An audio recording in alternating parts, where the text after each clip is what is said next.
Hello, Patreon subscribers. I'm so glad you're here. I am just going to give you the short Cori podcast that comes before my Chatting with Friends video. I interviewed Mary Lou Egan, who is a Minnesota-based designer this week, and I have met Mary Lou a couple of times. She's been designing a lot longer than I have, but she just retired, and so she was available to come out to my house. So that's a lovely interview that I wanted to share with all of you. So that'll be coming up next, but welcome to all of you, and thank you once again. This month, you literally helped me pay for my website yearly fee of having my website out there. I got a bill from my website person, and it was for a couple $100, and I was like, oh, bummer. I wasn't ready for it, and then I was like, oh, I think I have Patreon money. It was right at the beginning of the month, and I went over and I was like, oh, hallelujah. So I'm just so thankful for all of you for your $2, $4, and $10 monthly donations. Please don't stop. If I can provide other information for you, incentives, whatever you might like, I am just so thankful that I can keep this podcast going now. I had a couple of other bills. I have several $100s in monthly bills every month just to podcast, have a yarn business, have a design business, and my teaching in the summer and my pattern sales in the summer never cover it. And so I'm just so thank you. I know people don't talk about money, like people don't like to talk about money, but I just think it's important that you know that I was, living, from teaching gig to teaching gig and doing the hustle. And yes, absolutely, I could take money from our family household. And my husband has offered a couple of times and said, do you need me to just put some money in your business account? And you guys are saving me from that and just keeping my business afloat. I start teaching next Saturday, and I teach 2 Saturdays in August, 3 Saturdays in September, 3 Saturdays in October, 1 Saturday in November. I'm teaching beginning knitting in September, October, and I'm teaching a couple of classes for community ed, which literally have never been a go yet. I offer to teach beginning knitting through the 2 rec centers that are closest to me. The Victoria Rec Center, which is the town I live in, which is a tiny little town, and then the Chanhassen Rec Center. And I offered them all year last year, and never once were they a go. I do have to charge for those, and the rec center needs to make a little money. They're not super expensive. I do provide the yarn and the needles, and I'm charging about $60, $70 for 3 sessions. We make a hat. You get to keep the yarn and the needles. But I've only ever had like 1 person sign up, and they won't host it unless I have 4. So I'm offering them again, and so I'll be in much better shape. And I have a bunch of new designs coming out this fall, and that's when people get back to knitting, and that will all help too. But you guys totally helped me keep this podcast going through the summer months. So I'm really, really thankful for that. I had a great trip to Yarn Fest in Pennsylvania. I went to Lancaster. I was corrected abruptly in one of my classes by someone who's really bothered by the fact that I said Lancaster. Well, I'm from the Midwest. That's how we talk. So I will try to say it correctly. My classes were great. I taught 6 3-hour classes. So 18 hours of teaching in 3 days. So it's a lot. I get pretty fatigued because I'm standing up and presenting for 3 hours and running around the table. By the last class, on the last day, I sat for a while. And I sat during my Ravelry class because I'm looking at the television screen. They bring in a big TV, and my iPad is connected, and so I sit and manage my iPad and sit. But yeah, so I taught, but my classes were very small. They're going to move the event next year to September. They think that the beginning of August, end of July is just too hard for people to go, and I totally agree. I don't think knitters are knitting in the heat of the summer, and it was hot. It was so hot out there that you just didn't even want to spend time outside. The first night I got there, I flew in and I was like, I've been on a plane all day. I'm gonna go walk.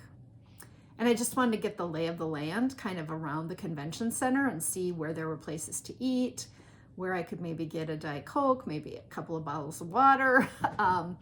And I walked, and everything from the convention center went downhill. So on my way back, and it was like 97 or 98 degrees, I was just dripping sweat. It was so bad. I got back and I went right to the bar restaurant area, and I ordered a salad with shrimp or steak with steak on it. I ordered a really healthy salad, and then they had an appetizer that was like a focaccia bread, so I ordered that. I got like a whole loaf of focaccia bread. It was ridiculous. I mean, the appetizer was $9, right? So I'm thinking it's probably meant to share, but I'm by myself. Then I wanted to share with other people at the bar because it was really thick cut, and there were like 4 huge pieces with this butter and jam to go with my salad, and I could eat like a half a piece. But yeah, so anyway, so I do get paid for all my teaching there, but they don't pay for 60 days. So I won't get my check until October 2nd, which really, really stinks because that would have covered my August bills.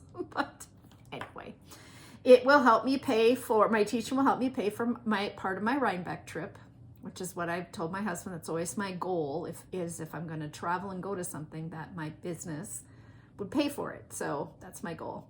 But I had a lovely time. I met some wonderful knitters. So hi, new knitter friends that I met. You know how you meet people sometimes and you just have a real connection? I met a gal named Serle, and she teaches, sorry, I have hiccups. She teaches knitting on Facebook. She started during the pandemic, and she teaches people how to knit. And then each week she does a Facebook Live, and she shows people a new skill. And she and I just connected. We bonded. We talked a lot about kind of podcasting and being in the business, and yeah, we just really connected. We're going to stay in touch. So that was really nice. Okay, I went and got her card because I couldn't remember. It's Knitter Matters, Cheryl Lampard. I had to send her a note, an email.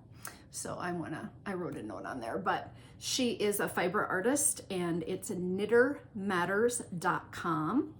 Here is all of her information. That's Cheryl right there. She's a knitting educator, a fiber artist, and Facebook Live at knittermatters.com. That's how she does it. So we just hit it off. She took 2 classes from me. She lives there in Lancaster. And yeah, I just liked her style. Our hair looked similar. It was short, and hers was, gray and highlighted, and she's just really fun. But I also met Yvette, and she was in my first class the first morning, which is not my favorite class to teach. And she was dressed head to toe in color, and just her personality was so colorful, and she was a ray of sunshine. If you can be a ray of sunshine in a knitting class for someone, try to do it, because sometimes teachers need people in class who are just excited to be there. If you're an introvert, that would be very hard for you, but Yvette was not. And she was a member of the Crochet Guild of America, but was also a knitter. And she was just delighted by everything I taught. This is just great. I love this. She was just so excited and exuberant about being there. And she made the whole class laugh. And the classes were very small. My biggest class was 7. And so you're like presenting something that you're used to presenting to 20 some people.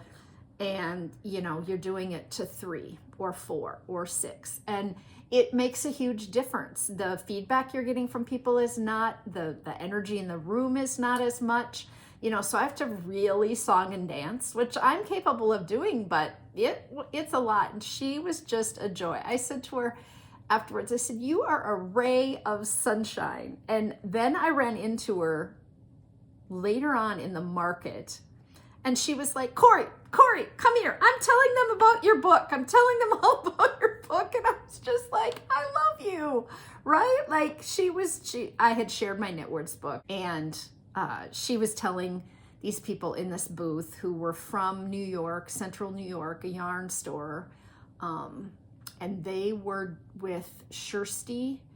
They had Shirsty yarns, and I took a video of their booth. So I'm going to be putting in a couple of videos of the booths. And so I talked to them for a few minutes. And then I also met Krista, and I rode back to the airport with her on Sunday with Sandy Rosner, who works for Interweave Yarn Fest, and then Krista. And this is Krista, Explore with Knitsy, and she was teaching 7 classes, and she does the Knitting Rockstar Academy, and she's more of an introvert. So after her classes, I never saw her. I wanted to meet some of the other teachers, and I never ran into any of the other teachers. I think everyone's so dead at the end of the night. Bead Fest was also going on, and so there were tons of jewelry teachers and classes, and the market was full of beads. There were not very many yarn vendors. When they have these events at a huge convention center like that, they have to recoup their costs, and they're renting in a ballroom, like 2 or 3 ballrooms wide. So the actual booths are very expensive, and there weren't very many people there. So then the vendors aren't going to do well. But then the people in my class were like, there aren't very many yarn vendors here. So then they're bummed because then they might not come back. So it's like a catch-22 a little bit. And so they're hoping by moving the event to September next year, I think it's like the 10th, that will help.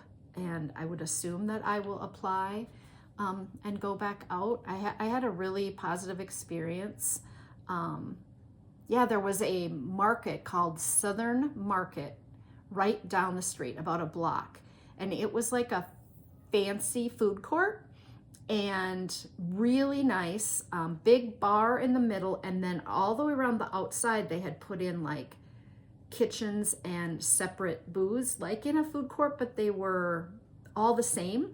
And then they had international foods, so you could get Chinese or Mexican or Indian or kosher, like sushi, like every booth, it was like food trucks, but on the inside, but they all had like white subway tile and glass in the front, and they all were the same. They just rented those spaces. So that was perfect for lunch. I went there like 3 days in a row for lunch, and then I think finally the last day I went to a Subway because I had the same, I'd been to the same place over and over again.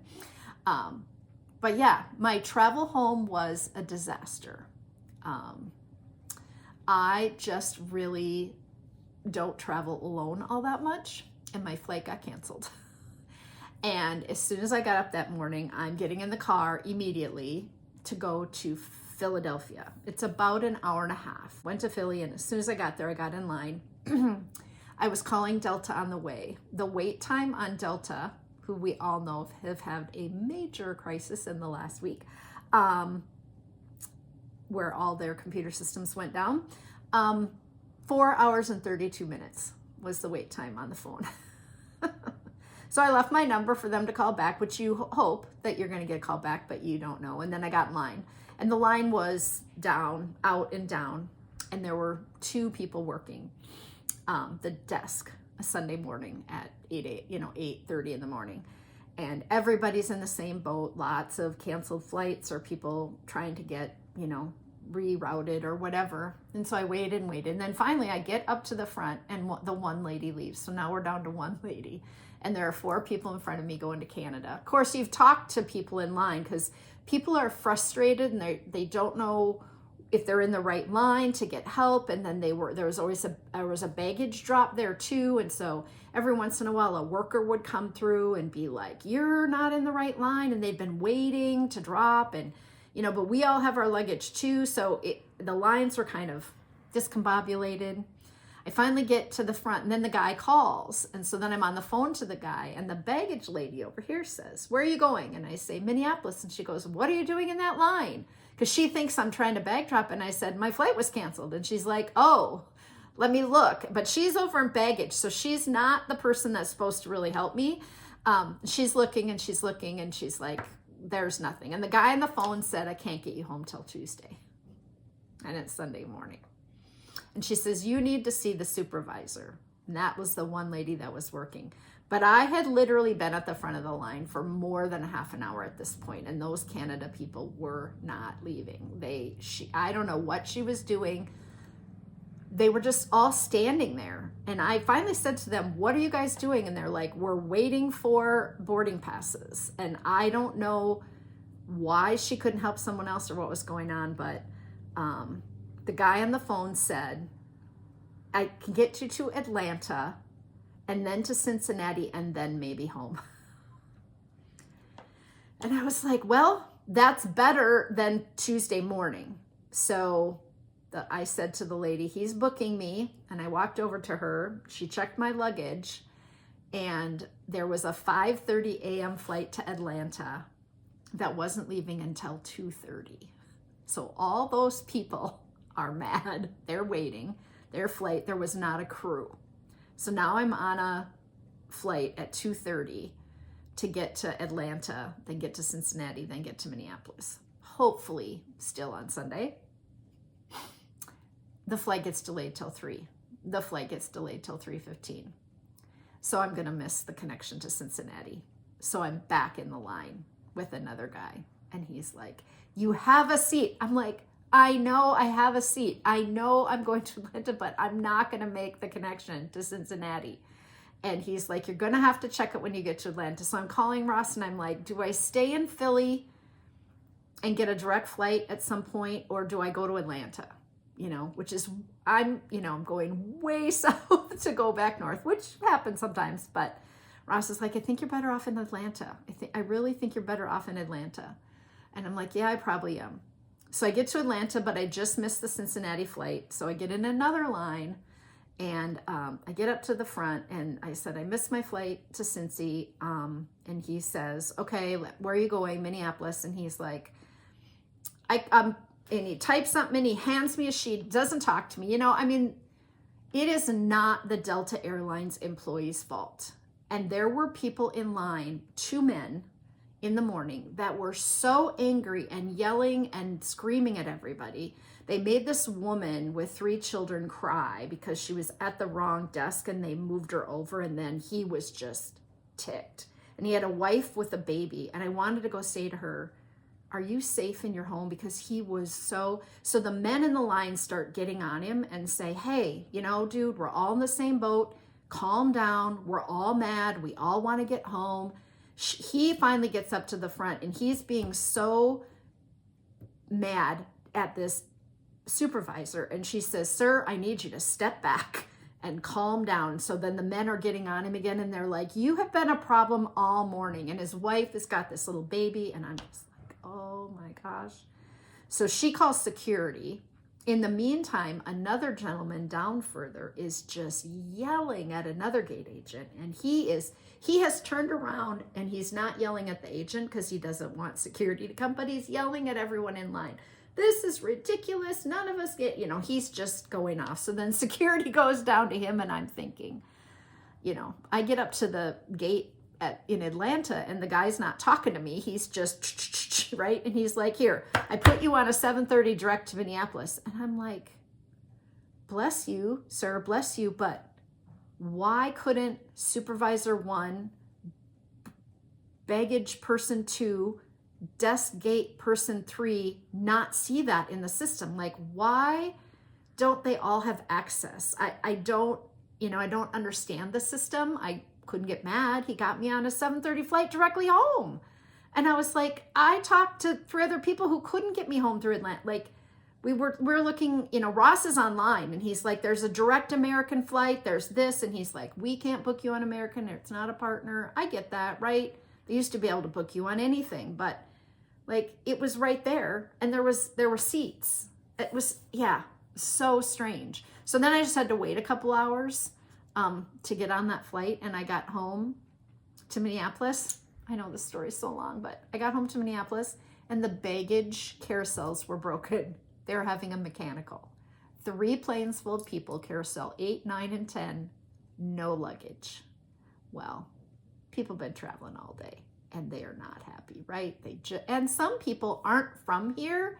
Like, they're going outstate, right? They don't want to come back. Ross is circling outside, and he can't get up to the pickup because there are so many cars, because no one's able to pick up their people and move out. And so, you know, they're making them circle, but he said, it's taking me 20 minutes to half an hour to get around. No problem. I don't have any luggage yet. Then he finally says, let's just go home. You can come back tomorrow. And I'm like, I don't want to come back for my 2 suitcases. They have everything in them, right? Like all my teaching supplies, all my samples. I'm just praying that they come off the belt. And then we get this announcement an hour into waiting. We get this announcement that they're moving carousel 8 to carousel 7 and luggage should come. And then as soon as that happened, here came 9 and 10, which was us. And both my suitcases came. So I was supposed to get home at 1:30 on Sunday, and I got home at 11:30 that night.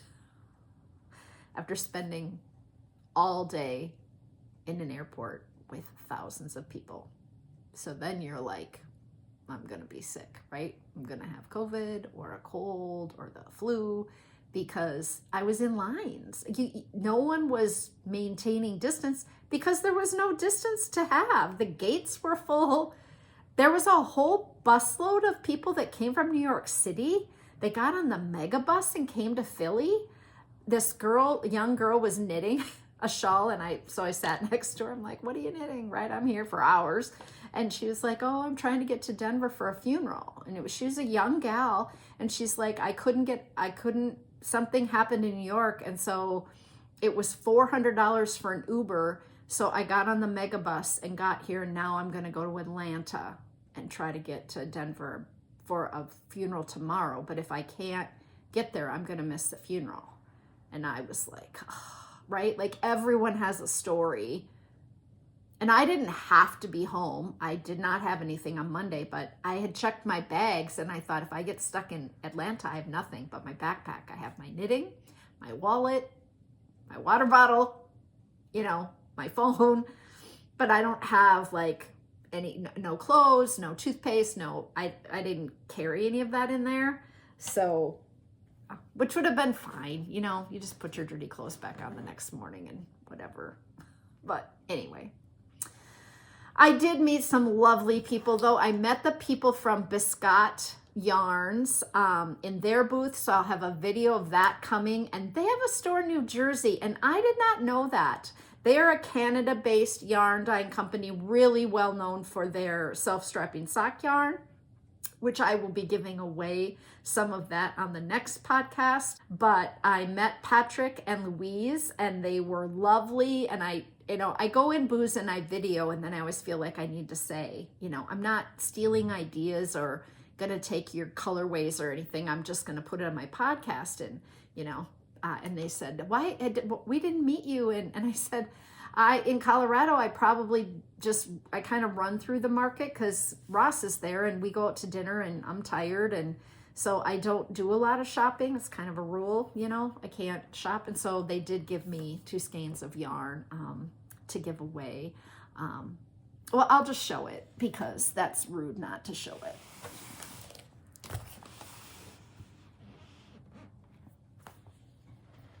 Okay, so this is 1 skein, and that's Biscott sock yarn. And it is 85 superwash merino, 15 nylon. And this colorway is, I just thought it was pretty, pink and red and white and yellow. And they said, why don't you pick out a skein for yourself? And I said, you know what? I have so much yarn and that just feels really indulgent to me. But I would love to give one away on my podcast. And they said, well, then you should pick one for yourself and one for your podcast. And so this is the other one I picked. And so this one is called Moulin Rouge. That was a lot easier to find. On there it wasn't, and this one has orange and raspberry, right? I said, oh, I just want the brights, white and blue. I have knit with their yarn before. They had a Vikings colorway and they were in Minneapolis at, I think, Vogue Knitting Live. Or I might have seen them at Stitches Midwest, but they had a Vikings purple, white, and yellow, gold colorway back in the day. So I brought it up by my phone and I said, I've knit with your yarn. I love it. So these are the two skeins I got, self-striping. They're very pretty. But this time we're giving away, and I'll do that right now, Mary Lou's book, because she is going to talk about this on the podcast. So she is my guest today, and she wrote this book with Gail Zucker and Kirsten Kapoor, and it's called Drop Dead Easy Knits. And she brought us a book to give away. So I really want to give this away today to any of you who are interested. There are 30 projects in this book, which is amazing. And she's going to share quite a few of them in the next section. But if you would like to win this for next time, comment down below what your favorite design of Mary Lou's is. So you can go in here online and look, watch the video and pick one, or go to Ravelry and look up Mary Lou Egan, there's her name, and tell me which design you like the best. That would be fun for her to see in the comments. And I will send her the link to the Patreon video so that she can watch it and see, because my other viewers are not allowed to be in the comments. So the podcast that I do with my Chatting with Friends, the Patreon people are the only ones that get to be in the giveaways. So this will be the giveaway this time, and then the yarn will be the giveaway next time. I have a giveaway to do. The winner for last week's giveaway, which was the pencil box with all the little tchotchkes in it, I'm trying not to make noise, and the little yarn bag that came with it, is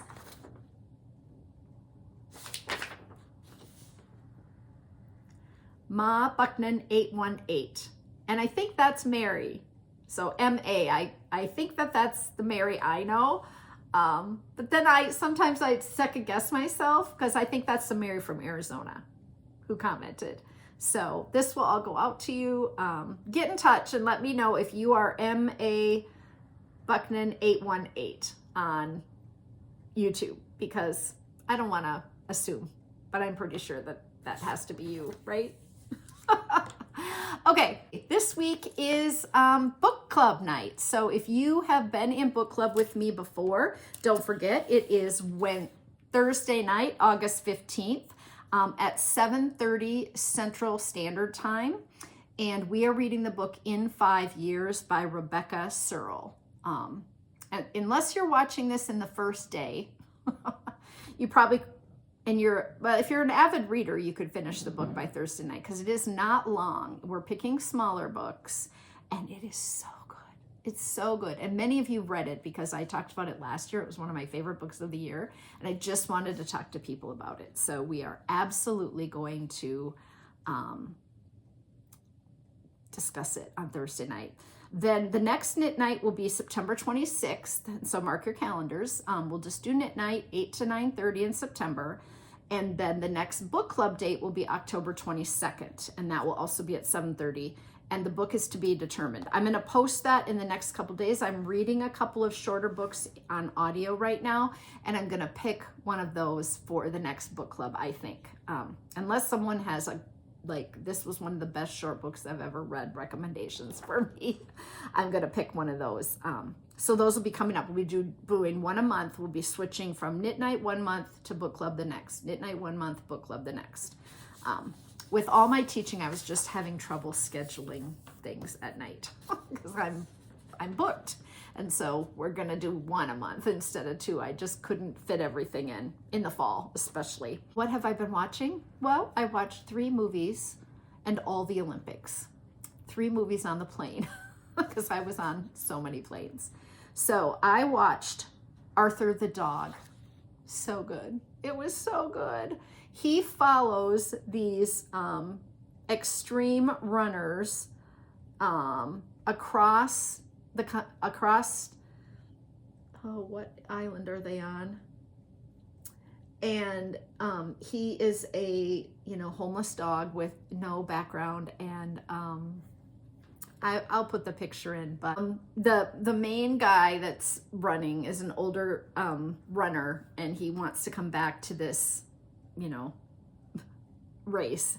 Mark Wahlberg plays, and then Simu Liu plays the guy that he kind of wrangles into becoming, and it's called an adventure movie. It was an hour and 47 minutes, and they're doing this extreme running where they have to climb mountains and bike and run this race over a period of 5 or 6 days, and then the winners get a cash prize or something, and they need sponsorship, and then this dog follows them, and he's not in the best of shape, and they start to care about the dog, and then they say, we can't care about the dog has to just the dog can follow us, but we can't feed the dog, we're carrying our own food. And then Mark Wahlberg starts giving him meatballs from his pack, his freeze-dried meatballs, and it's so good. It was just lovely. It came out in 2024, so it's new. It's PG-13. It would be great for kids, but you do think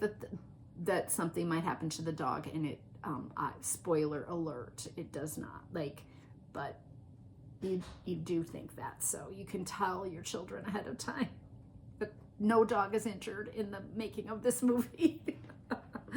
Then I watched Hard Miles. That is about a group of kids in a juvenile facility, and their teacher is a biker, and he teaches them about racing this race, and they have to race 500 miles, and he's an older gentleman, and so I listened to all the kind of family feel-good movies on my trip, right? Stuff that my husband would probably not want to watch, but it was so good. They make these bicycles in shop, and then they get on these bicycles to go on this cross-country trip with this guy, and they're delinquents, so they don't have the best work ethic, team work, and then things happen to them that doesn't go well, and yeah, it was another lovely movie. And then the last one I watched was 26.2 to Life, and this is a prison movie where they have a running club. So outdoor runners who come into the prison to teach the men how to run and to train for a marathon. And several of the men that they follow are lifers or have hugely long sentences, and really the only thing that they have going for them is this running. And they become really proud of what they're doing and how hard they're working, and they run a marathon once a year, so they train, and then they have to run around the prison yard. So they don't get to go out and they are running in giant circles, and one of the corners is like a 90-degree angle, and they're just running laps for 26.2 miles to try to make it. And some of them have never made it, and others have the record for making it every year. And another kind of feel-good story, they do follow these prisoners who have done some terrible things, and who have really repented and changed their lives, and then get up for parole and maybe make it and maybe don't make it, and you start to kind of care about them. It's very interesting. The size of the room that this one guy lives in, it's just incredibly small. There, between the bed and the wall, there is just enough space for his shoulders. It's just incredible to me, and he's lived in that cell for many, many years. So anyway, 3 movies that I highly recommend. Okay, I have 3 patterns that I want to share with you this week that I saw in newsletters. I get everybody's newsletter because I'm signed up for all the designers and all the yarn stores newsletters. So the first one's called Melting Pot Sweater. It's by Elena Apisova. So cute. It looks like slip stitches. Really, I think you could use lots of different skeins of yarn and just get this really stained glass like look. I thought it was really pretty, so you might want to go check that out. And then 2 cowls. The Candy Stripe Cowl by Pearl Soho, which is darling. I think it's so cute. And all Pearl Soho patterns are free. Of course, they want you to buy their yarn from them, but their patterns are free. And then the Sporty Stripe Cowl, which is kind of on the same line of these other 2. Like, they're colorful, they're bright, but that one's by Marie Green. And I thought that one was really cute too. It's got a white background, but I think you could use any highly variegated yarn or self-striping yarn in the little stripes that go across. So yeah, I thought I would share those because they came in and they made me go, oh, I'll put that in my queue on Ravelry. Special things I have to tell you this week. I still need a few testers for my Chevy hat. I'm looking for testers for the baby size, 14.5 inches, and for the adult large, 21.75 inches. So if anybody could knit a hat in the next couple of weeks for me in those 2 sizes, please get in touch. That would be great. I did cancel knit night on the 28th because I'm leaving on vacation. So I had put it in Patreon, but it is canceled because I'm not going to be here. So just make sure that you don't have that still in your calendar. Try to get on Zoom because it's not going to be there. And then I have a really weird thing to share with you guys. Like, one of the weirdest things I probably ever shared on the podcast. I'm not getting any money for this or anything, but this hairdryer has changed my life. This is an ionic hairdryer, and it has multiple settings, 3 hot on one side and 3 cold. So you get 3 red lights, or 2 or 1, and 3 blue lights. And it has this hole in the center and this hole here. And I have always bought kind of cheap little hair dryers. I have really thin, fine hair. I have a lot of it, but it's thin and fine. So I bend over and dry my hair upside down, but my hair holds water quite long. Like, it doesn't dry fast. And so my head gets hot. So I'm out of the hot shower. I'm standing, I'm drying my hair, and then I'm getting dressed, putting my makeup on, running out the door, and I'm hot. I'm always hot. This dryer has changed my life. I can turn on the cool setting when I'm done and cool down my neck, but it doesn't get hot. There's a lot of air power, but it's not hot. And I do a little round brush on my bangs, a little round brush back here because I have a cowlick, and otherwise I look like somebody who slept on the back of her head and never got up and combed the back. Have you seen those? But yeah, I just love this. I got new stuff I put in my hair too. It's like paste. It's called Barb, B-A-R-B. It was an Instagram ad. The little jar was like $30, and I thought, what am I doing, right? Because I used to put gel in my hair, and I'd buy it on the cheap. That jar, I got it in March. I just finished using it, and it really gives my hair some body because otherwise it's so flat on my head. But this and that new Barb, B-A-R-B, hair stuff for short hair people, I can't even say enough. Now, I went on Amazon to see what this was, and the name of the company is this, Serle.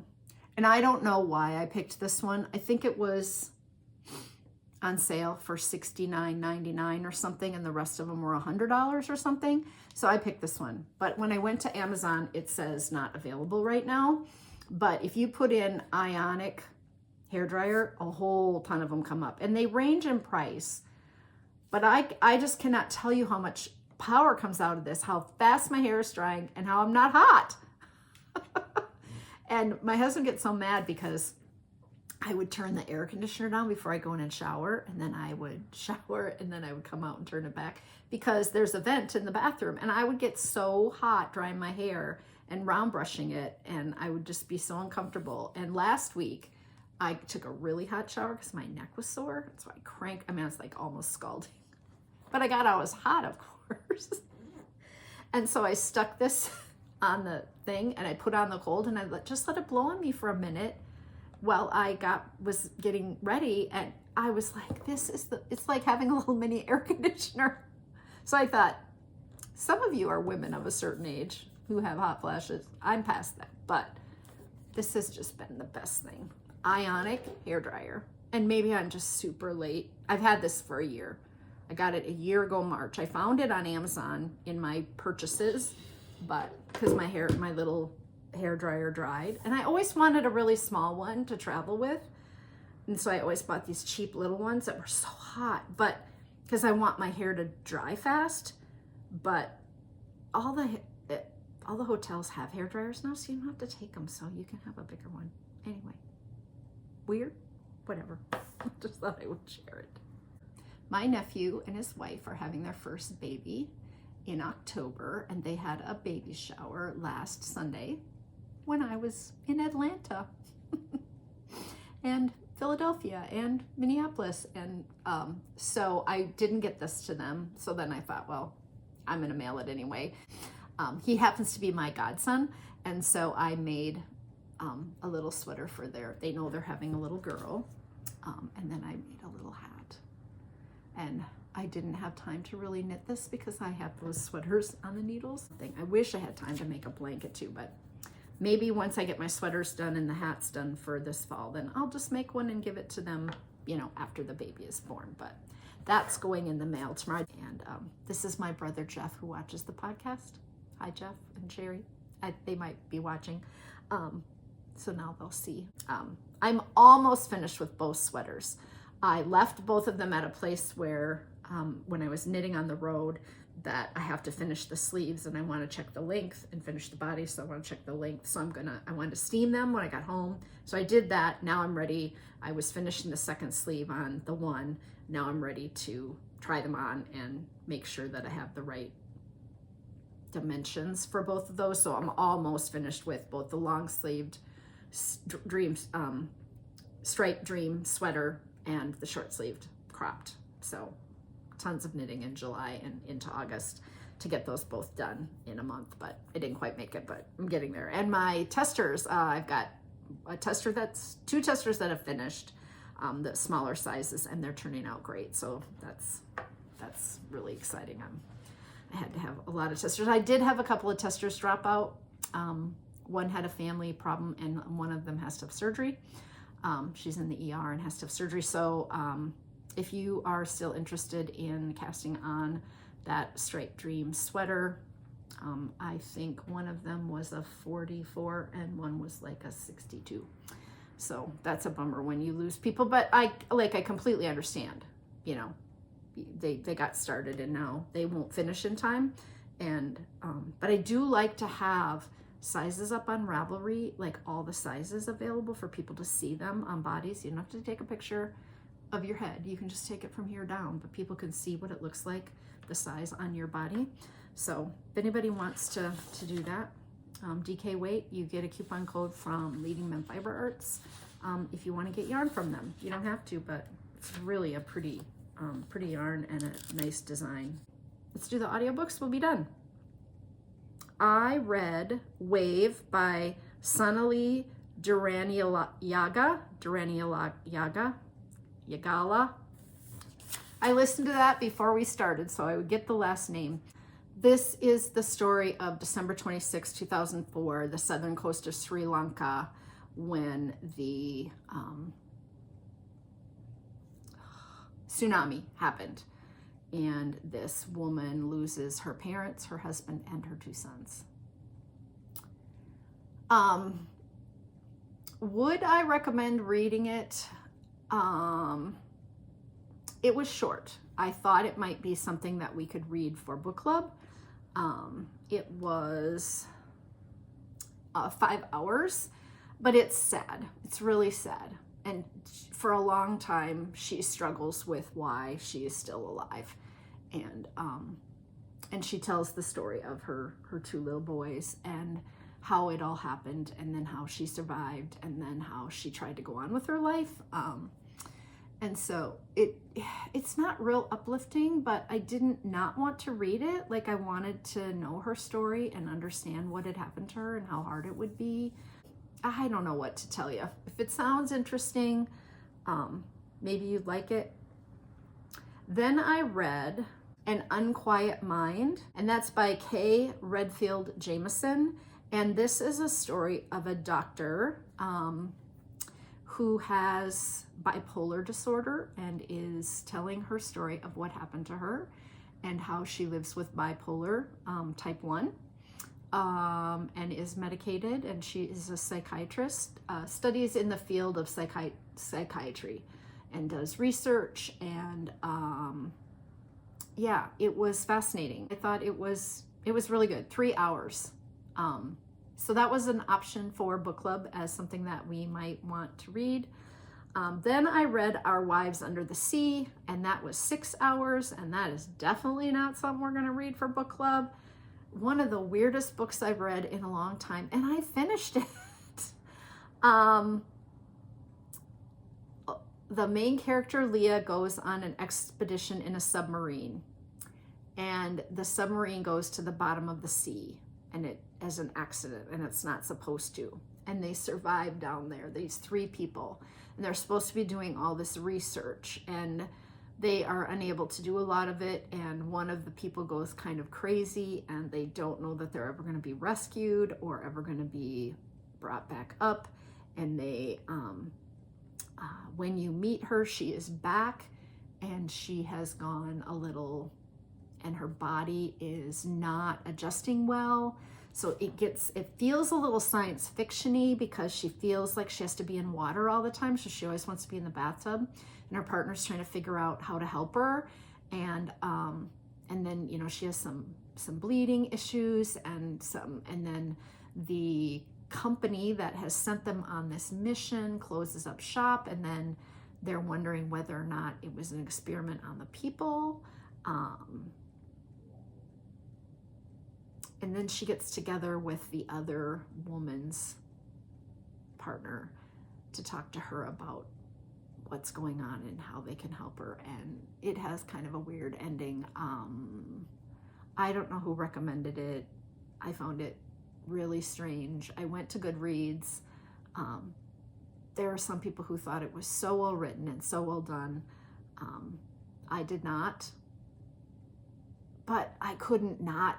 I wanted to know what happened, like whether or not you were going to find out, like, were they being experimented on and being put to the bottom of the sea on purpose?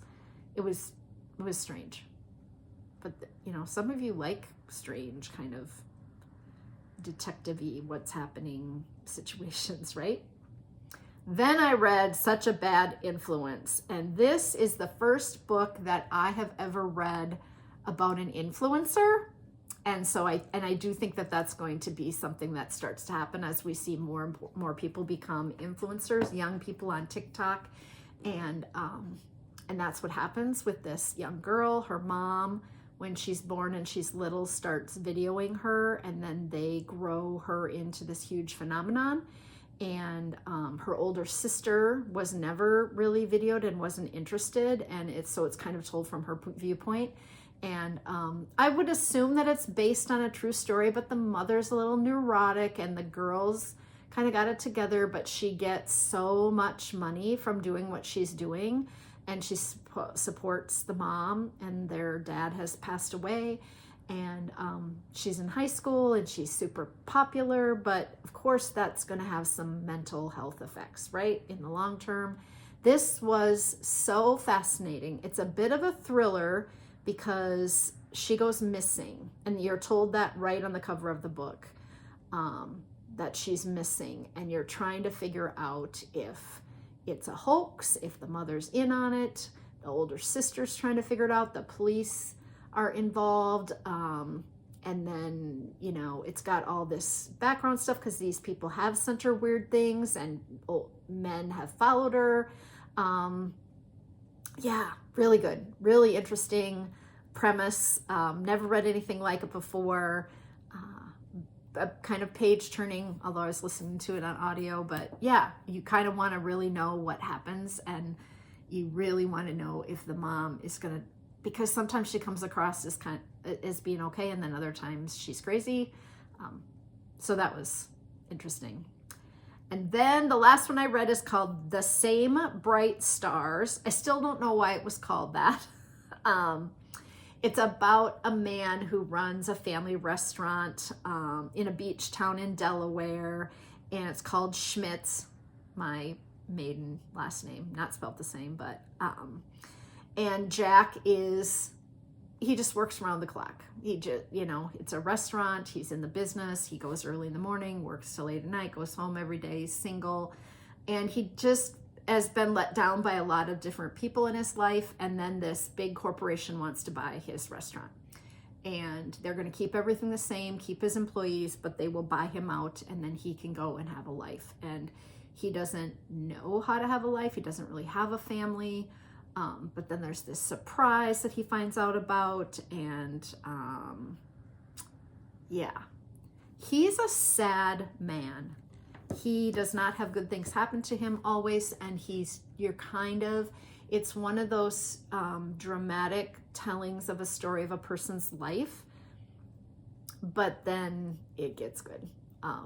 But not till closer to the end, where some other things start to happen, and he's going to make some different choices. Yeah, I liked it. 1, 2, 3, 4, 5 books in the last 2 weeks, but 3 of them very short, very, very short.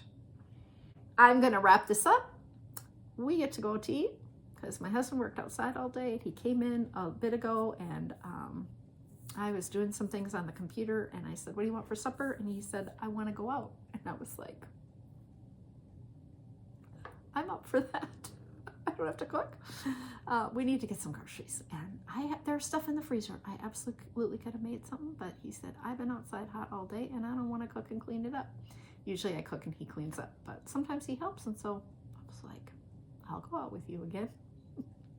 We went out with a friend Friday night who we hadn't seen in forever. They go to Florida for the winter, and then they got home in end of May maybe to Minnesota, and then they went on a 2-week cruise to Alaska, and then they had a wedding and they were gone, and we just have not seen them in forever, and so we had all this catching up to do. It was really fun. They told us all about their trip, so now we both want to go to Alaska. Yeah, so that was really fun. And then yesterday, he's replacing siding on our house, trim pieces that have not done well over the years, and so he's taking them off and putting them up, and we're getting a new deck because our deck heaved. I think maybe I told you all that. And boards, we went and picked one board up, one siding board, 16 foot long, big board, right? $90 for one board. So he's like, "I'm not having someone do this work. I gotta do it myself." So he's taking them off and painting them and measuring them and putting them up. And he says there's about 6 different trim pieces around the house that have kind of rotted, and the rest are all completely fine. So he doesn't know why some of these. Well, we know on the deck we had a woodpecker, and we have cementatious siding on our house, hardy board, and so the woodpecker can't peck on that, but the trim isn't. And so the woodpecker on the deck where I feed the birds. So then last summer we stopped feeding because the woodpecker was here. So he had to replace that one, but he's been up and down the ladder. We had to take everything off the deck, all my flowers, all my plants, all the picnic table, all the stuff, and get the deck rebuilt. So the deck's almost done. So they moved the stuff back today because we had a kid come help Ross mow, because he said, "I don't have time to get all this stuff done this weekend."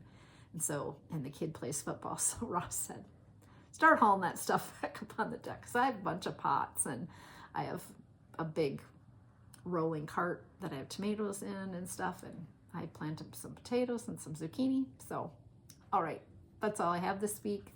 Thank you all for being here. The next part will be my interview with Mary Lou Egan. See you in 2 weeks. Hi everybody and welcome to Chatting with Friends. Today I have my friend Mary Lou Egan who drove over from the other side of the Twin Cities. She is a Minnesota designer.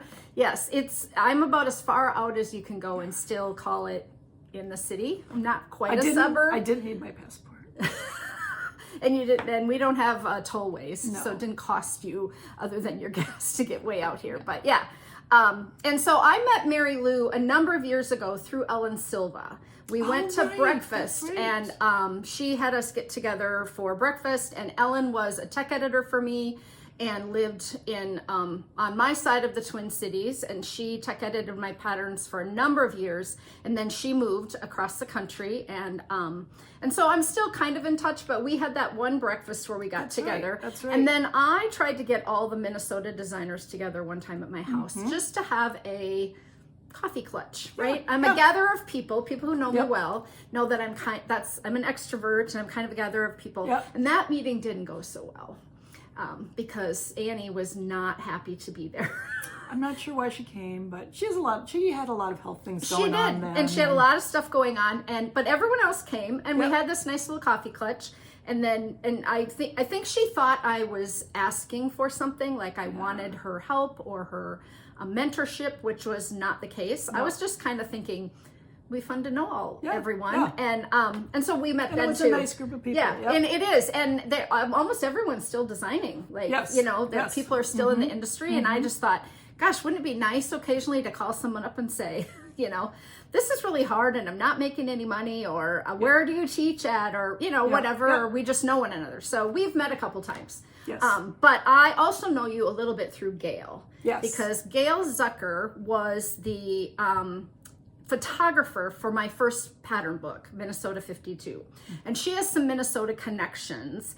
And then when Megan and I were writing that first book, we reached out to Gail when we found out that Amber was going to print our book, because our friend Amber owns a printing company. Oh. She's a knitter. Oh. And so she was like, why would you go through a publisher when I can do it for cheap for you guys? And so then we had to find our own graphic layout person and all that. And so we reached out to Gail, and Gail was like, yeah, we'll come to Minnesota. So she and her husband came to Minnesota, and we drove all over and took all the pictures. And because her husband's from Minnesota. Right. And you have worked with Gail a lot over the years. Does she do all your photography? Do you send her stuff sometimes? Yes, I do. She does almost all my photography. You can tell when she didn't. If that's something I took, you can tell.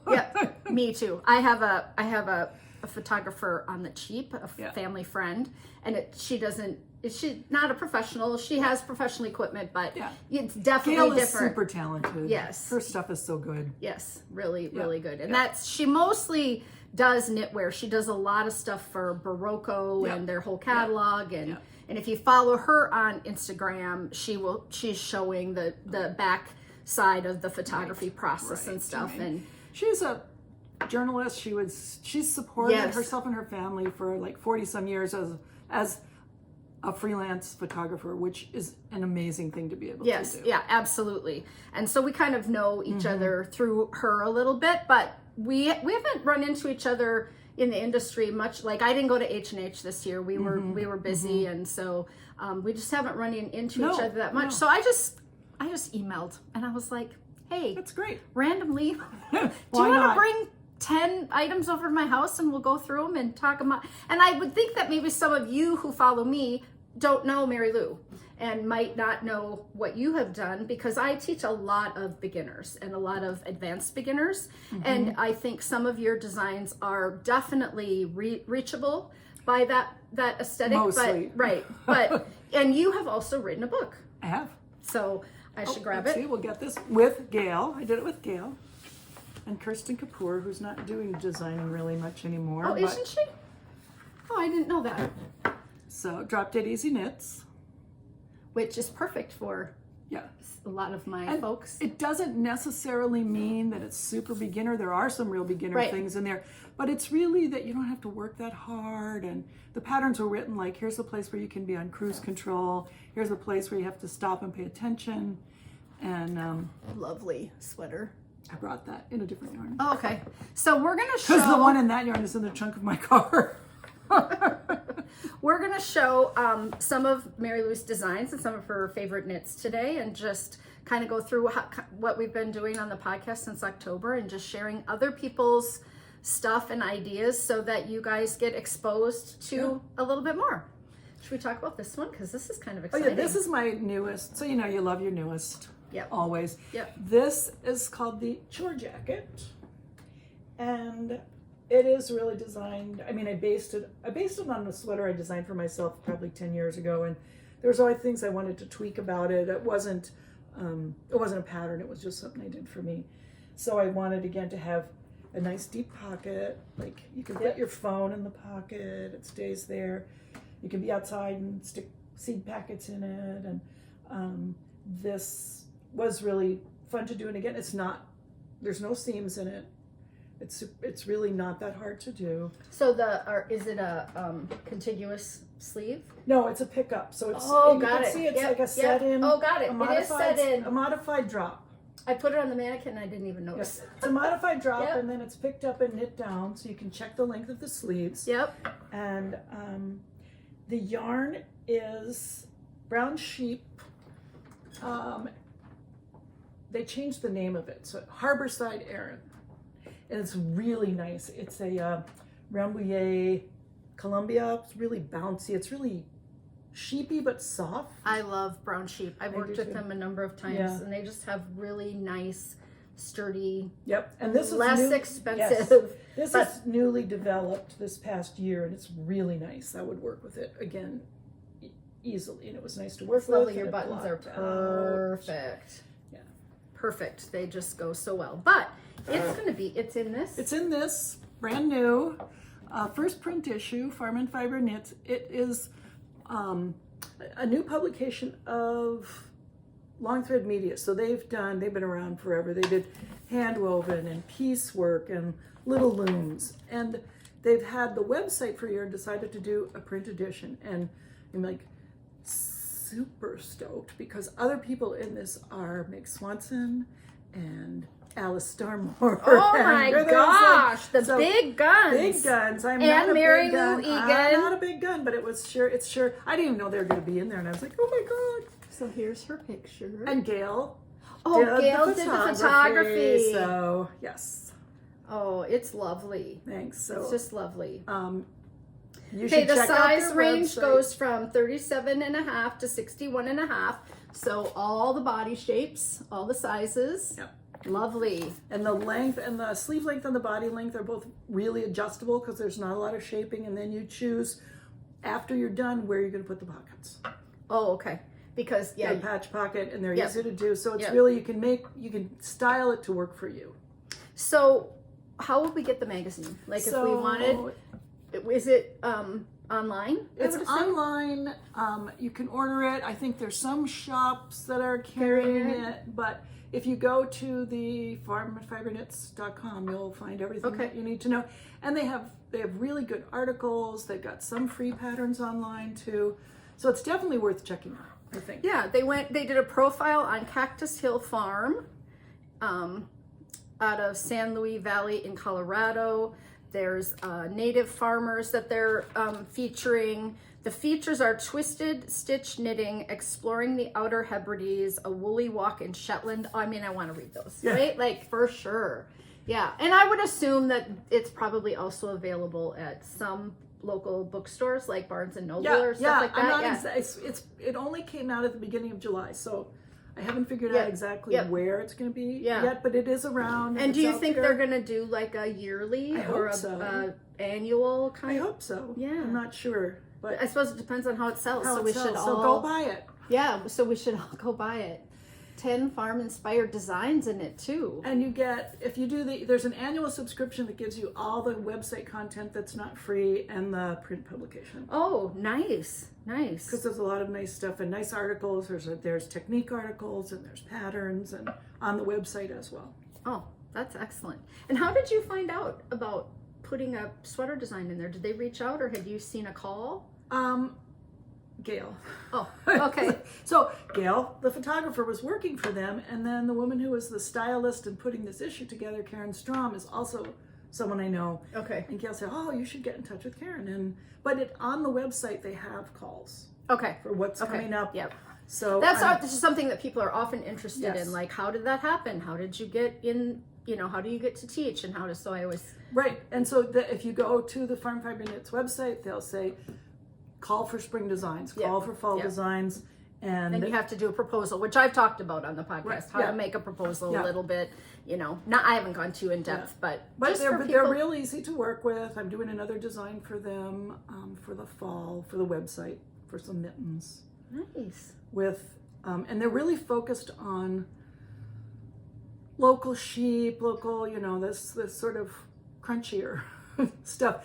So for instance, the mittens I'm doing in the fall is a Montana Mountain Colors yarn. Oh, okay. Remember they were sold, and then one of their employees bought them, and they've got these incredible colors. Yeah. And this yarn is local Montana, Wyoming wool, and that's what Farm and Fiber knits. It's kind of like Rhinebeck without the lines. That's what the editor told me.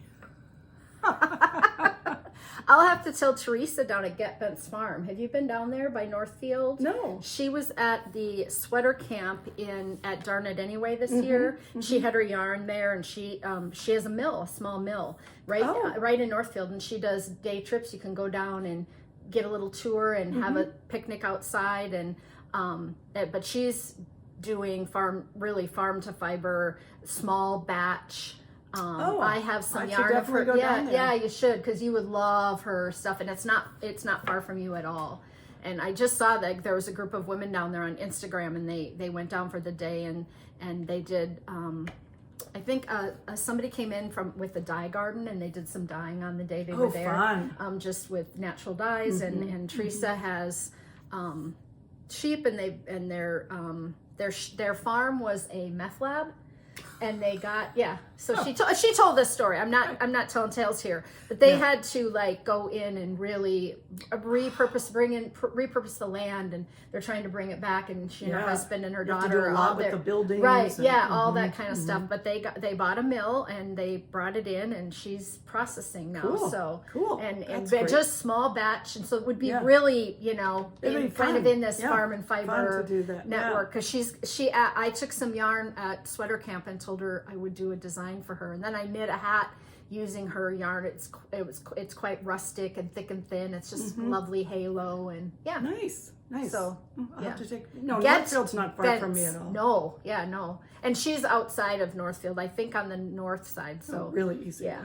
Not easy. like coming to Cori's. No, not like coming to mine. It's like an hour. Didn't it take about an hour? 45 minutes. It wasn't bad. Yeah, because Kylie lived over in St. Paul for 3 years when she was. And it would take some days. Depends how you take an hour. Yeah, that's why I wanted to come at a time when it wouldn't be trafficy. Okay. This is called Strobus, and I originally designed it for these were minis from Jill Draper Makes Stuff. Oh, I love her. Her colors are so awesome. I know. So these are Wyndham minis that I got through Modern Daily Knitting. I bought them on their website on sale, but she doesn't have them anymore. Anyway, so there's mittens that go with this. And, it's kind of mix and match. You can do this. And so a lot of people who bought this pattern have used scraps, a lot of leftovers. And here's one I did with the same pattern.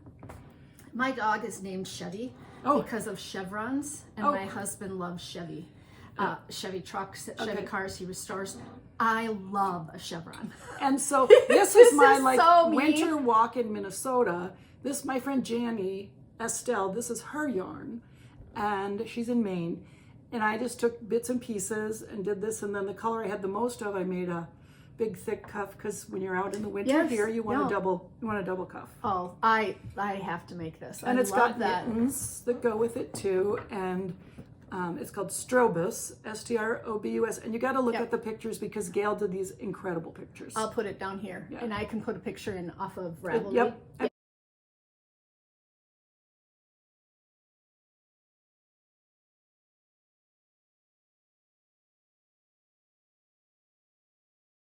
It goes from kid to extra large adult. Oh, that's just lovely. Use those scraps. Yeah. Not that you have any. Knitters never have leftovers, I know. Well, let's do this one, because I have another one that's in process. I think it's in my knitting bag. This is got my hair on it. You can tell I've worn this one. I was throwing stuff in last night. So this is a super simple cable.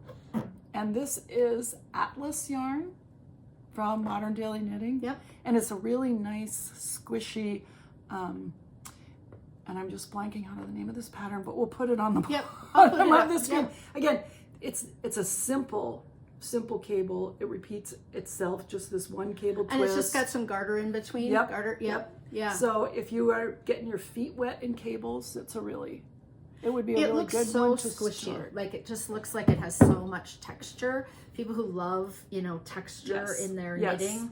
There are people who love, I think, well, not always two camps, but people who love flat, and then people who just love texture, right? They want everything to have some texture. This is a nice texture. It's really, and again, easy peasy, Awesome. dropped it easy. So I'm gonna get, let me get the one you have in progress that I'm working on. So I'll hold this one up. You can hold that one up. So you can see like really different. This is Plied yarn, Ann Weaver from and really fun to knit with. This is Sun Valley Fibers. Oh yeah. And I'm sure like a lot of Minnesota folks see them because they're at shows. They're at Yarn Over. They're at the zombie party. Apocalypse. The zombie apocalypse party. So again, they have great minis. And there's bobbins for Plied, and so it's really easy. You can do a lot of different colors. I designed it to be like a beginning color work project. So it's simple to do, short floats. You can turn this inside out. You don't have to worry about how you're carrying stuff. Catching look like really easy to do. So if you're looking for a beginner color work pattern, or I don't consider myself a beginner color work knitter, but I'm a lazy color work knitter. Well, I think lazy is nice sometimes, right? When you're not working so hard at your knitting, you're not having to, really struggle, and that's nice to do that now. There's no mistake that it's drop dead easy knits was the I met Ann here in Minnesota last year for Yarn Over. She was here. And so I followed her online for a long time, but I met her. Yeah, she's there. Fun. She has a lovely super talent. Yeah. So let's see. Now, this is not my design, but it's a favorite item. So we can... Okay. I love making baby sweaters. I love designing baby sweaters. I don't even have children. I'm a catch and release person. I borrow kids and give them back. But okay, I had to pick this up. I love doing baby stuff, and what I like is something that makes it easy to go over those giant baby heads. So this is called the Overlap Baby Sweater. This is a DK weight one. This is in Vintage Baby, so machine wash and dry. There's also a fingering weight version of it that you can use sock yarn or an easy, but this is, it's Has fast, this it's been simple. out there for a while? It has. Because I think this is the first design I ever saw from you. Oh, really? Because I remember these shoulders and I was like, that is brilliant. Like, I was looking for a baby sweater, and one of the biggest things is getting it over their head. And I saw this design and I was just like, that's amazing. I was inspired by those baby t-shirts, undershirts that do this, and I thought, well, that's perfect.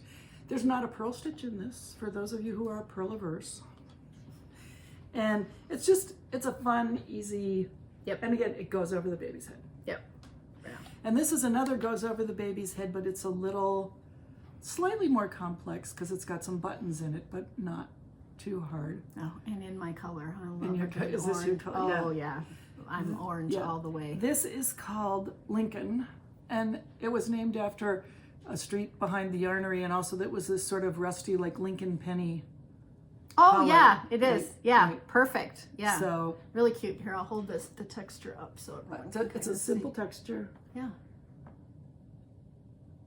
I'm just looking. It's not unlike what I did on the chore jacket. Yeah, I looked at this. This is like, I don't know the name of that stitch. I don't know either. It's a staggered garter and a little bit of rib so it doesn't curl. Yeah. Yeah, it's lovely. Lovely. So those are I do like baby stuff, and these are two of my favorites. And there's an adult version of this. Oh, nice. Do we have it? It's sort of orangey, another rusty color.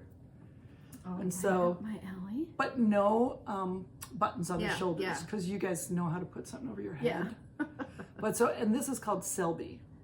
Oh, which nice, is the street nice. the yarnery's on, because it was Yep, like, yep. because I'm not a good namer. This hat is called McCubbin. Oh, it's another street. It's the hardest. Yeah.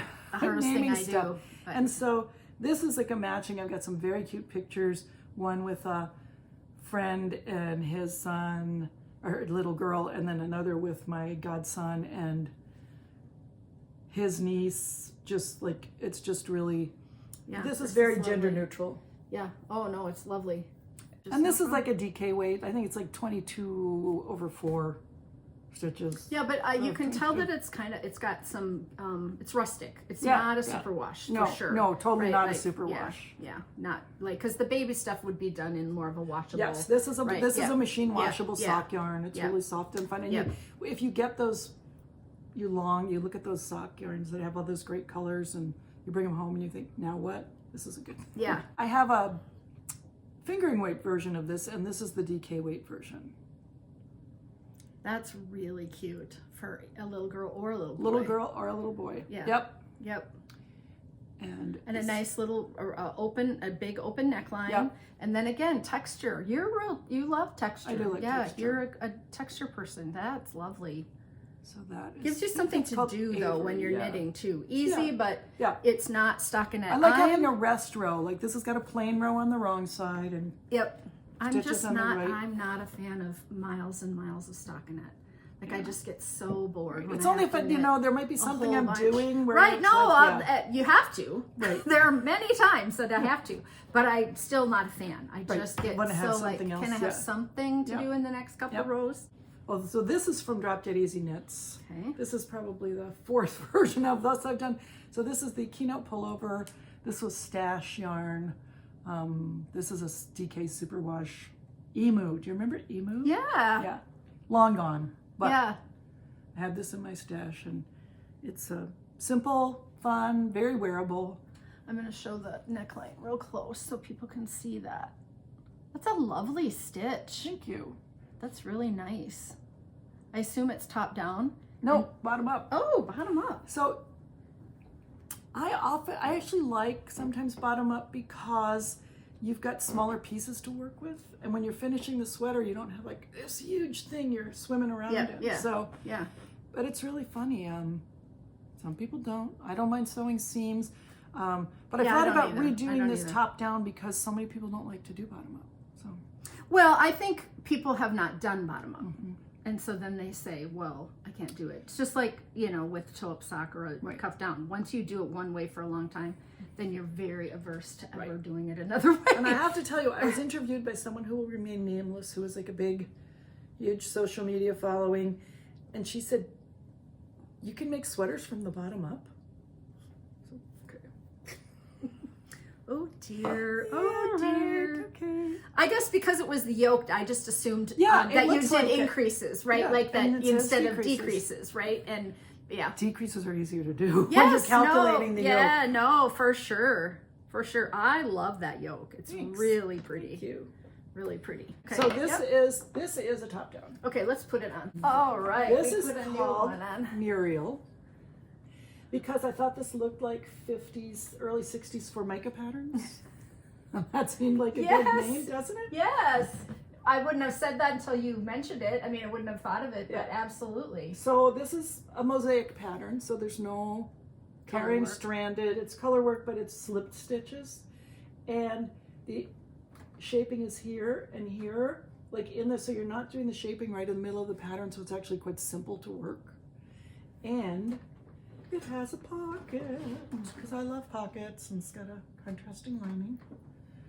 You can put your phone in it, you can put your keys in it. Oh, that's so cute. And And it's a afterthought pocket. yes, the afterthought pocket. Yep. So cute. Thank you. Yeah. And this is this beautiful Australian yarn, which sadly, this was one of these things, this was done like right before the pandemic. Like I met the people from Great Southern Yarn at TNNA in like February 2020. The next month, everything was gone. And so they had plans to distribute in the US. They had some shops lined up and things just sort of fell apart. It's gorgeous yarn. You can still get it. Great Southern yarn. Okay. I don't know that it's stocked in the U.S. You can order online. Yep. If for any reason you are down under. It's a beautiful Is it yarn. a superwash? No. No. It's not a superwash. It's a non-mulesed, local sheep. It's just, It's lovely. yeah. I love it. Isn't it incredible? Yeah, and I love that it has like some variegation in it, Yes. like highs and lows, Yes. which really makes it interesting Yeah. in contrast to like this, which has, these are all, okay, I've done this before, but I want to tip it. These are all little pearl bumps, so that's got texture in that yoke. Even though you're slipping those stitches, it's got some texture. It's not flat. It's just beautiful up close. So I want people to be able to see that because that's lovely. It's called Muriel. Muriel. And this also has a big size range. Okay. Because Yep. a friend that test knit the largest size for me, I think 62 Okay. inches maybe. Yep. I'd have to Yep. look, but it's got a big size range. Now this is a story sweater. Okay. We love a good story on my podcast. You know, I have a section called Cori's Stories. Okay. Wow. We love a good story. This sweater was made for me by Elizabeth Zimmerman. Oh my gosh. Is that a great story? So I started knitting. I mean, I learned to knit as a kid a little bit. And then when I was in college in Ottawa, Ontario, I made a Doctor Who scarf for my then boyfriend. And I thought, I really like this. I'm going to get back into knitting. And of course, there was no YouTube, no internet. Yeah, no. Yeah. Whereas Me too, as when I my was in niece college. says, that's when the internet was in black and white, right? So I went to the library. It also never occurred to me you could go to a yarn store and ask for help. I don't know. And so I went to the library and I found Knitting Without Tears. Okay. So I devoured that as like, this is perfect. I don't like following directions. And so I worked that up. And in Knitting Without Tears, Elizabeth Zimmerman tells the story of bohus knitting. And I had a bohus sweater that my sister got at a garage sale for 50 cents. And it was so beautiful, I traded this crappy acrylic turtleneck that she liked for the bohus sweater. So I wrote a fan letter. And I actually have a series of correspondence with Elizabeth Zimmerman from back when I was at. So I wrote a letter and said, I have one of these and it's beautiful. And she wrote back to me and said, I'll give you whatever you want for it. And I said, well, knit me a sweater like that. So I got to tell you, this sweater 30 pounds ago didn't really fit me, but I was not about to send it back. Yeah, no, it's a small, a very small It's size. a very small size. And her stuff tended to be very small and fitted anyway. Right. She wrote a lot of letters, though. I mean, to customers Yes. back in the yes. day, because Yes. when I first started listening to the Knitting Pipeline podcast 15 years ago, Yeah. Paula Emmons-Feasley, Yeah. who has now passed away, Yeah. you know, she had correspondence, and that's kind of how she started her podcast, to share the letters that she had gotten from Elizabeth. So I just think that that is so interesting that you asked her and she knit it. Yeah. Like, So she wanted the Bauhaus sweater. she wanted the bohus sweater, and I wasn't going to sell it to her. I didn't, Yeah. I got it for 50 cents. So sadly, even though I wore that bohus sweater all the time, it was a cardigan. I haven't ever really been able to wear this, but I've never given it away either. Yeah. So this is my Elizabeth Zimmerman sweater. I suppose you could cut the yoke off and knit it. I could. Knit to fit. Yeah. And then you'd have a yoke that she knit. Yeah, that's an idea. You know, not that you would, but like, Yeah. I guess, like if I'd had a small child that could wear it in those upper elementary, you know, but I guess it's just nice to have. It is. I should frame it or something. Yeah. Hang it on a decorative hanger, Yeah. and then hang it on your wall in Yeah. your office or something. Do With you a know- big tag that says Elizabeth Zimmerman knit made this. Do you know Amy Dachin? Yes. So, Oh, yes. So Amy and I met a million years ago working Yeah. at the yarnery, and somehow we got talking, and I told her this story, and she said, "Oh my God, that's you!" She said, "At knitting camp, Meg pulls out that sweater and tells That's the a story. story every year, but she didn't know where it came from. I'm going to call her right now." So Yeah, so Meg Swanson, some of my followers will absolutely know who Elizabeth Zimmerman is, and some probably might not.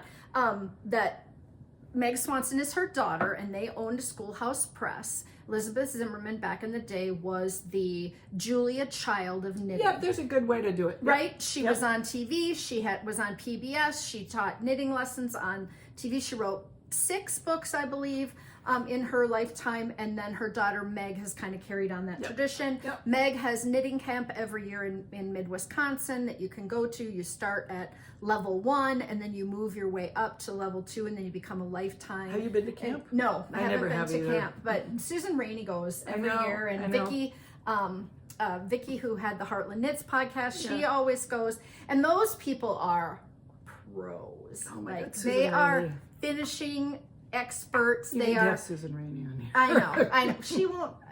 I know. Okay. I know Susan. I knit with Susan. I know you know Susan. Yeah. She's such an introvert. She. I'm not. No.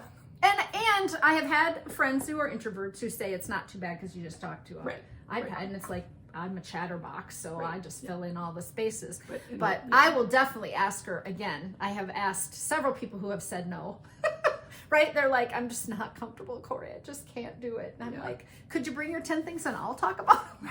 Because I think it's so fun to see other people's, items because they're different than mine. And I've talked for so long about the stuff that I knit, which definitely has a different aesthetic than other people, right? And that's what's fun. Right, and Susan's stuff is so professionally knit, and so we in my knitting group, and this is not derogatory. We call her State Fair Susan. Well, no kidding. Because she wins the State Fair something, the Every big year. blue ribbon, almost every year. She plans her knitting for the year around what she's going to make. She's made that pineapple lace tablecloth out of one lace of those. weight yarn. What's the guy, Herbert? Yeah, What's his name? Yeah, Niebling. Niebling. Is that so. she knit one of those? She just is and she knits at Bee Woolen a lot. Yeah, She's often there at Bee Woolen. It's just top for them, and She's just incredible. I always tell people, my students, I'm not the greatest technical knitter, but I can fudge better than anyone. Susan Rainey has no need to fudge. Right. Ever. Yeah, right. Well, and she wouldn't. No. She would rip. She'd rip it out. And figure out a different technique to make it look better. Right. Where the rest of us would be just like, well, I'm going to knit this'll two together. work, whatever. Yeah, So absolutely. This is not my design. This is my good friend Teresa Gaffey, who's done tons of designing. Yep. You can find Teresa. So this is called, Coastal. Coastal. I'll give you the name. Is it a linen? This is a yarn it's called Coast, the yarn. It's a cotton wool blend. Okay. It's super lightweight. Yeah. But it knits up at a variety of gauges. And it's the only place right now I think you can buy it in the US is at the Yarnery. You can order it online. It's so inexpensive. Oh, it just feels really lovely for a summer, like something around your neck. This is also Coast. I can show that later. So it's great yarn. Anyway, this is a pattern. You can get kits from the Yarnery. I chose colors back when I was working. I chose colors that went with my wardrobe. And it's great because people would say, wow, that scarf, I'd have it on. Yeah. People would say, oh, that goes with what you're wearing. I'm like, yeah, there's a reason. Yeah, because I went in and I chose colors so that when I traveled or something, I'd have this one scarf and 3 shirts. But it's short rows, do the curves. It's a great pattern. And so lovely. I would say it's easy. And this is also Coast. Feel this. Yeah. Knit at a completely different gauge. Like this would feel almost like you had nothing on top, right? Like it's just so drapey and light. And this pattern is called Lavalette. I'm from New Jersey, and this is named for a beach in New Jersey because it's a summery thing. And again, really easy. This kind of faux lace is a 1x1 rib that's done with 2 different size needles. One really big one really small one. So it gives you this lacy look, but all you you're didn't doing have is to work ribbing, too hard to do it. Yep. So, and you can adjust the length, you can make, so this is also Coast, but I've made it in a linen. I've seen people make it in a hemp. Yep. Yeah. So, and it's a big range of sizes as well. Yeah. Is it fingering weight, do you think? Well, it's called fingering weight, but the gauge for this, I did this at 5 stitches to the inch. Oh, okay. Yeah. So that, but it blooms. Yeah. It looks very, because the stockinette portion is not open. No. Right. It's nice. It's got a lovely, Yeah, but you can do it tighter. You can double it, and Cori, depends what you wanted. I wanted a summer weight top. Yeah. And yeah, it's a very versatile yarn. It comes from Sweden. Oh, okay. Maybe. The European yarnery yarn. tends to carry some things that you can't get other places, and that's lovely. I mean, it shops way across the city from me, and but when Kylie was living over there, I would stop in, especially when they were on Grand. Yeah. But then they moved over to Selby, and they have more. It's a brighter space. The access is better. It's more open. It was in an old house, which was quaint and kitschy and dark. But everybody, we all knew that it was, Yarnery is the one in the old house on Grand Avenue, which is like an eclectic, famous street in St. Paul where it divided boulevards and big old mansions. It's just very beautiful part of town. Great place to shop and eat and those kinds of things. But they just moved up the road a little bit, and they do have some of the yarns that you really just can't find other places. Right. They carry a lot of basics too, a lot of Barocco, a lot of things, but a lot of, and they try to bring, because you can't carry everything, bring things in and out, local dyers, indie dyers, but the Holstgard is the company that does this, and they have like wool and silk and the cotton and wool, and you can buy it in cones, and it's beautiful yarn, incredible colors, and super affordable. I just did this because I wear this all the time. The pressed flowers shawl. But yours is in a palette that is more neutral than mine. Mine is super obnoxious, really bright. And this shows it off differently, which I think is lovely. Great about this is felted tweed. Yeah. Oh, okay. So you did two colors, or was it a gradient? It was a gradient. Oh, okay. Two different. It was a gradient, and the other one, I don't think they make the gradient anymore. I'm not sure. Anyway, this was a gradient. Really fun. I did a class on this, and so did it for part of the class. I wear it all the time, which is why I brought it.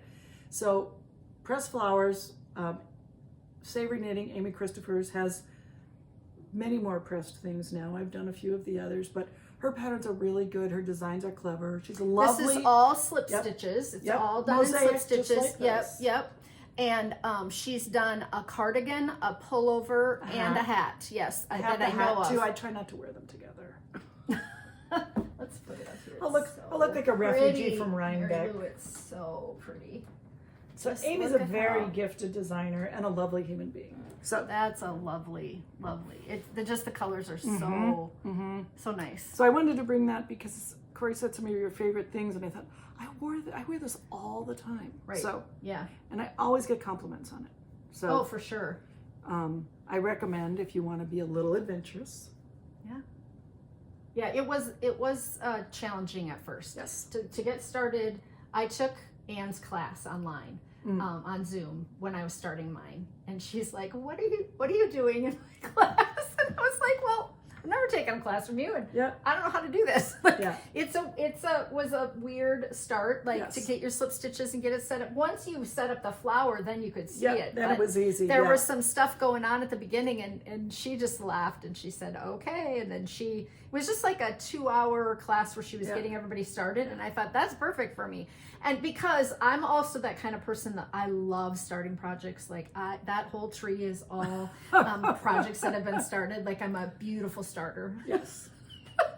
And but sometimes I just have things that I kind of want to learn how to do. Yes. And I didn't know that I'd ever finish knitting it, but I kind of wanted to know how because it was so popular. Definitely. Yeah, and I did it for class because the starting it, as Cori said, it's a little bit of a challenge at the beginning for starting it, and walking people through that. I blew up the charts from everybody's patterns so they could highlight them and do that. Yep. And once you get about to here, you're like, that's what I'm doing. Yes, exactly. And so then the rest of it is pretty smooth sailing. Yeah, it was like a light bulb thing, right? There's just so much going on in the instruction at the very beginning.